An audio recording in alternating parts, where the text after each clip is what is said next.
Hello televiewers, and thanks for joining us once again on this fresh edition of the agenda, coming to you from the headquarters of REDHAC here in the economic capital Douala. Since the outburst of the socio-political upheavals in the two English-speaking regions of the country and the ongoing war against Boko Haram in northern Cameroon, rights groups have been raising serious concerns about what they term gross human rights violations in those regions of the country. And the recent concern is the open letter written to the regional Bureau of the United Nations for Central Africa by these rights groups asking for the intervention of the UN Security Council in Cameroon. We are at the headquarters of REDHAC in the economic capital Douala, and we are glad to have its executive director, Madame Maximilienne NGO MBE. We'll be right back.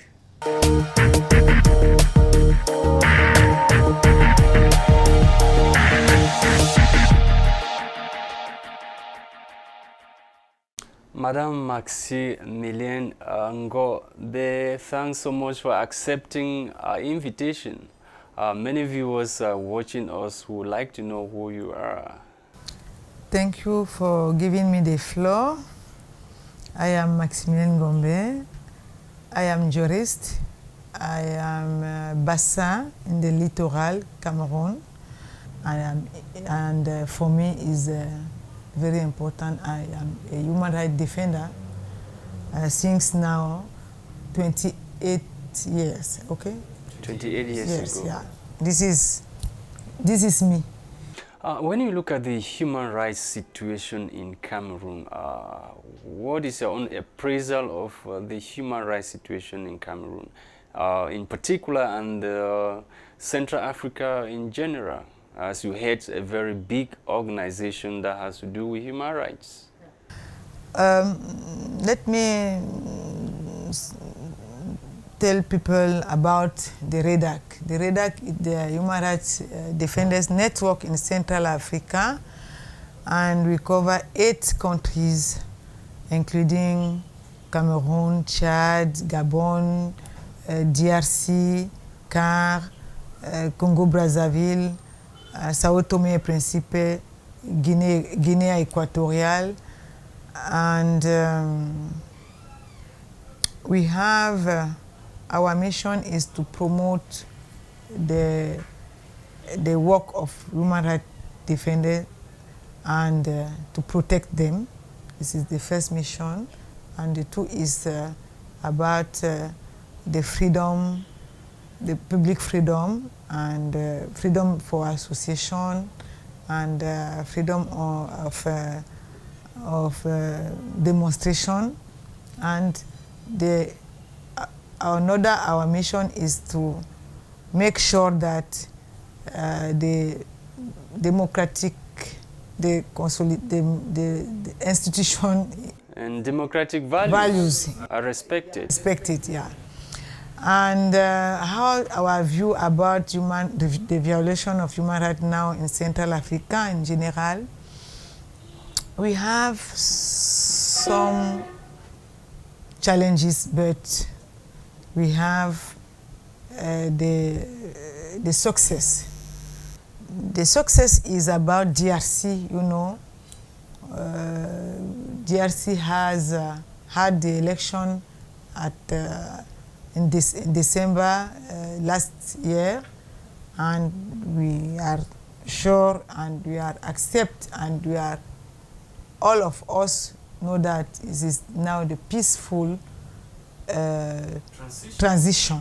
It is our success. We work hard about it. In CAR, we have another success is about the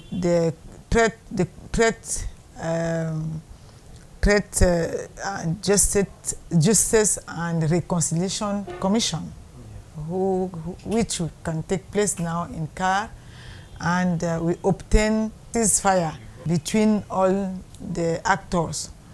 For us, this is the success. But we have a lot of challenges. A lot of challenges is the lack of civil space, like the freedom, the freedom associations, freedom demonstration, and the law about terrorism. Because now, if you are activist, yeah, particularly in Cameroon, in Chad, yeah, this is very, very difficult for us. It's the big challenges for us, because now all the activists, particularly in Cameroon, they cannot demonstrate because of that law on terrorism.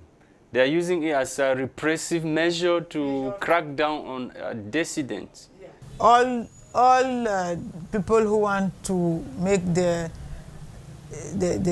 activities about their organization, maybe press conference or freedom of demonstration, if you are arrested, they can charge you about the law of terrorism. For us, it's very, very, very difficult, because in international law, everybody know that they told that the military court cannot have the power to judge a civilian, but it is normal in Cameroon, and for us is very, very difficult for the activists and the human rights defenders. So what has your organization been doing since, to bring to book those grossly violating human rights in Cameroon in particular and Central Africa in general? Especially in Cameroon, since the outbreak of the war in the northwest and southwest region, as well as the fight against Boko Haram in the north. What has been your success, your achievements? What have you been doing? The situation, the security context in Cameroon is very, very difficult and complicated. You know, in far north we have Boko Haram. Now, in northwest and southwest, we have the political tension, conflict or crisis, and you have in Douala now a lot of people who are coming from the southwest and northwest, the displaced, internal displaced, and in the east of Cameroon, you have a lot of people who are killed another people because they want to have the ransom. This is the context.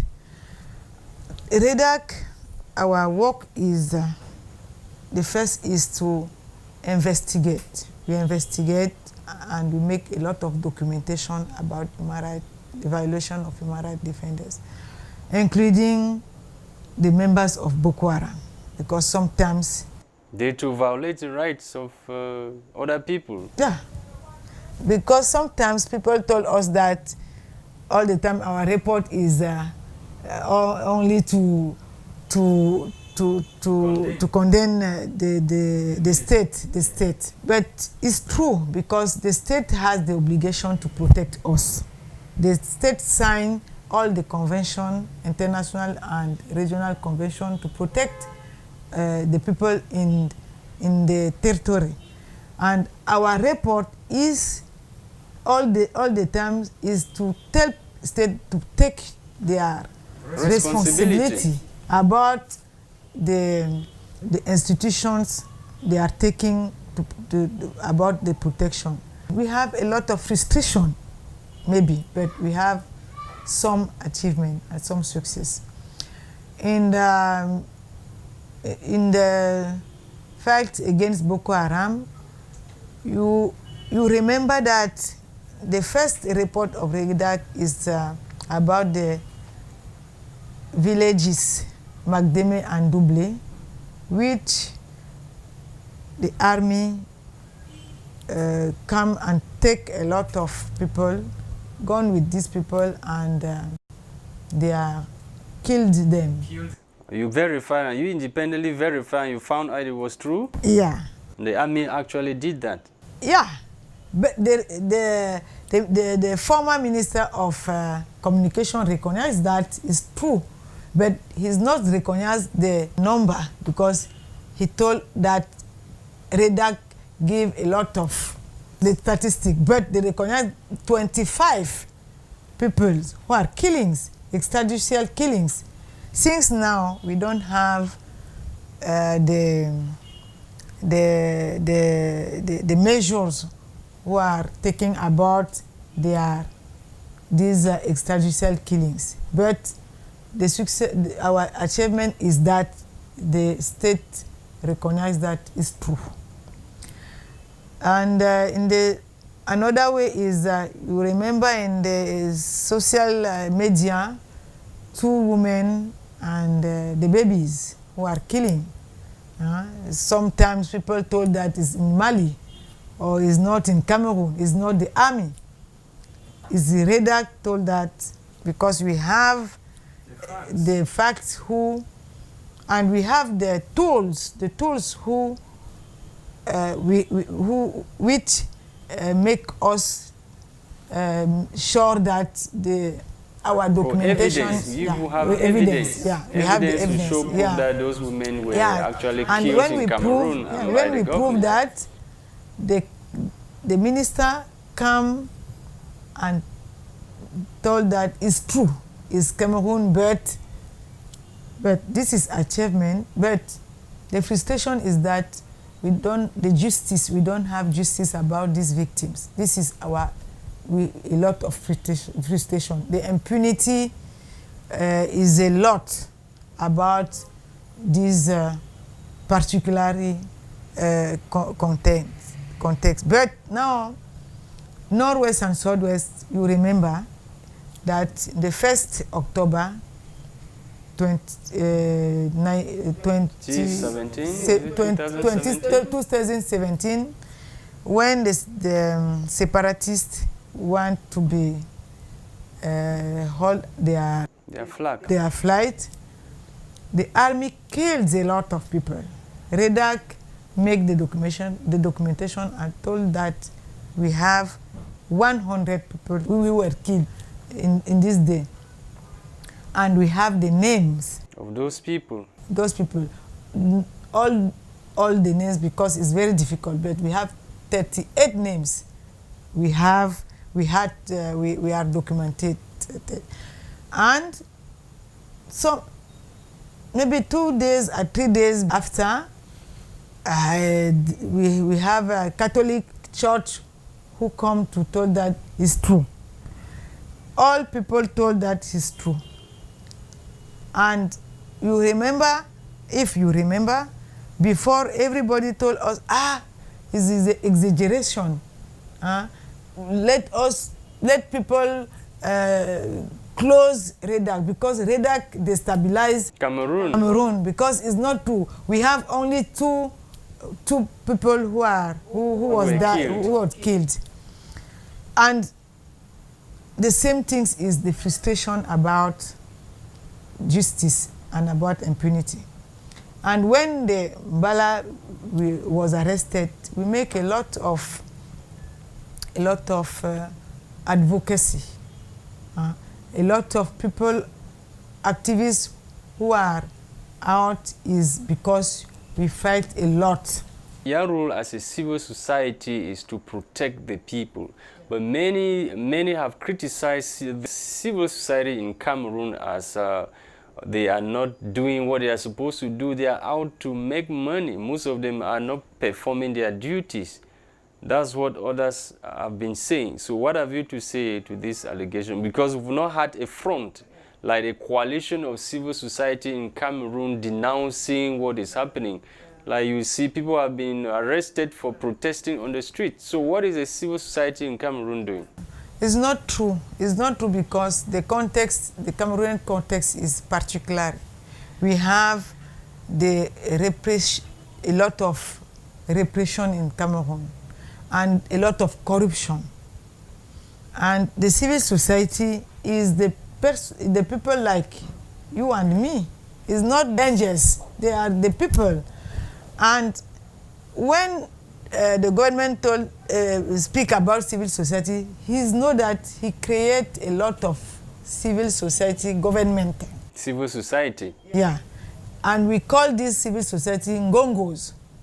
The ngongos is the civil society who has been creating by the government. And who come to cause confusion. They create a lot of confusion in the civil society. And this civil society has a lot of money. And sometimes they don't have office, they don't have nothing. You don't know what they are doing. And when we have the problem like North, South and Northwest, they can make a lot of confusion and you don't know who. Secondly is, you know, we are in the repressive situation. The repressive is not only to be arrested, it's a lot. Sometimes, you know, when we are there, we have the police, government police with you in your office, who are like collaborators, and all the job you are doing, they have it. Yeah, they are following you because they have minute by minute reports. The report, and this is very you became vulnerable, and the three things is we have a lot of civil society who are fighting about maybe women, children, but if you want to fight about political rights, civil and political rights, you have not have a chance to go to speak out every time.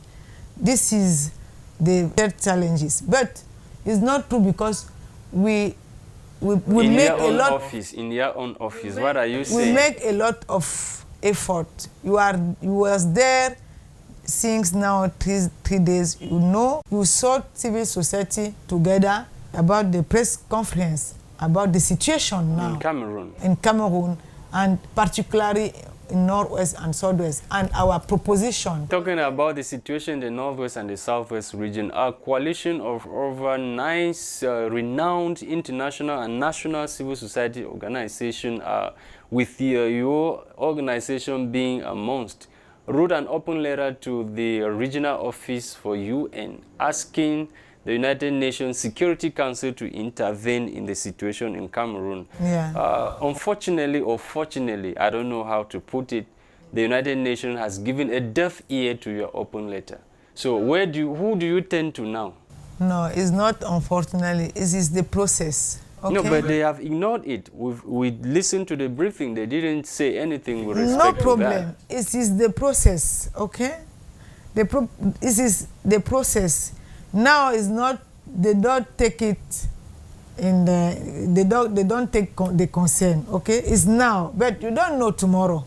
We are continue to engage them, to advocate, because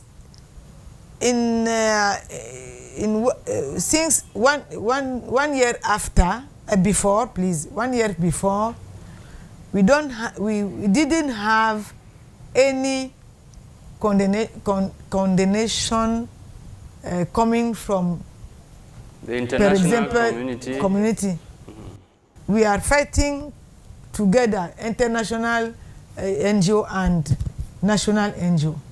Now, in this particular year, you see a lot of condemnation, a lot of coming from Amnesty, International Crisis Group. No, Amnesty is with us, but a lot of the UN,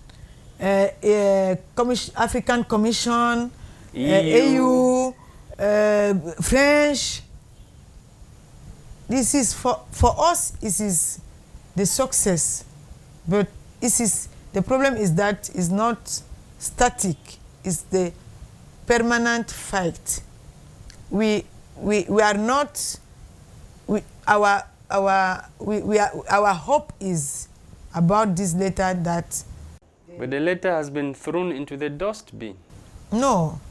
We will. Is not this letter.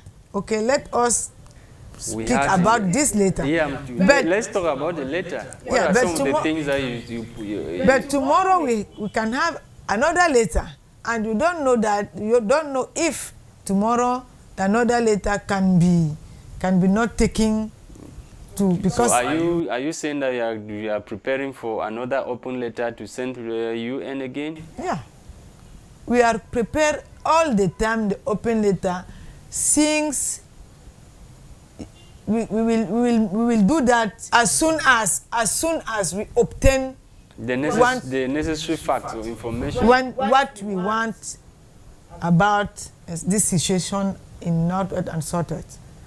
If we don't obtain what we want, we will go every time to advocate and to make the letter. It is our job. Our job is to make all the time the press conference, the denunciation, the open letter to advocate. This is our job.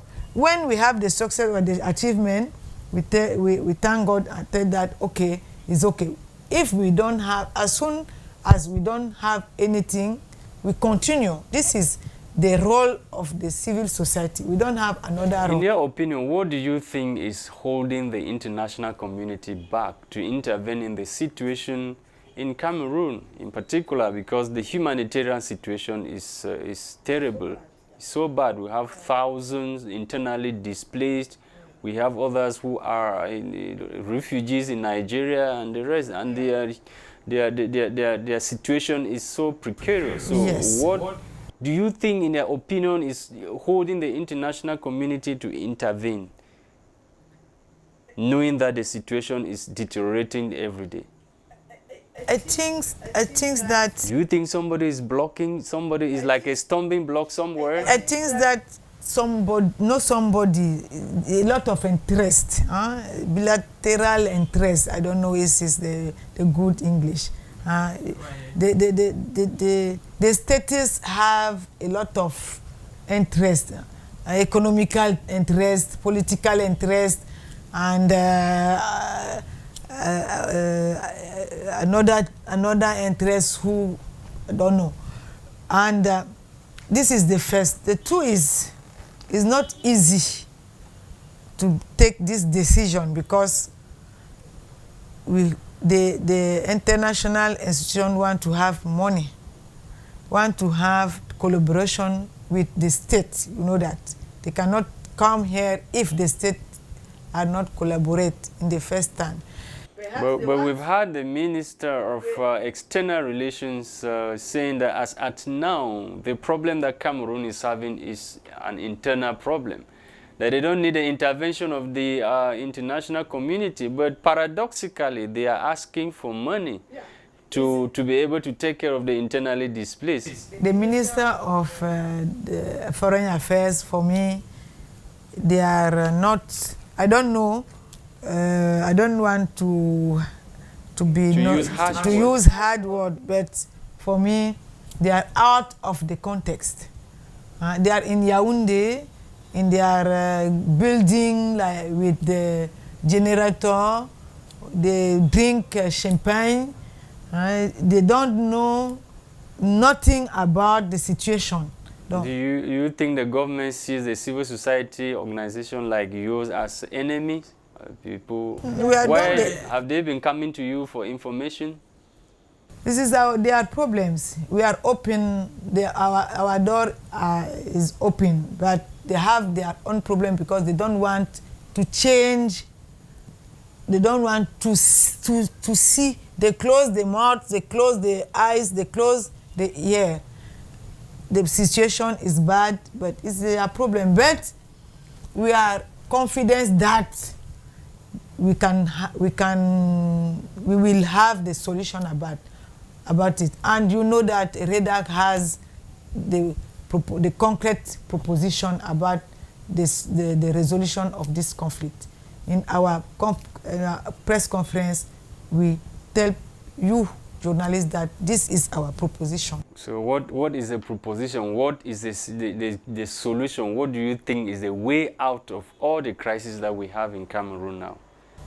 In the press conference, we told you that we have only one thing. One thing is to put in place Truth, Justice and Reconciliation Commission. But before, we want to have the ceasefire, not in the country, because if you are in conflict, the ceasefire is not you cannot make it in the country. It's out in the country. This is the preamble. This is the first things we want to have.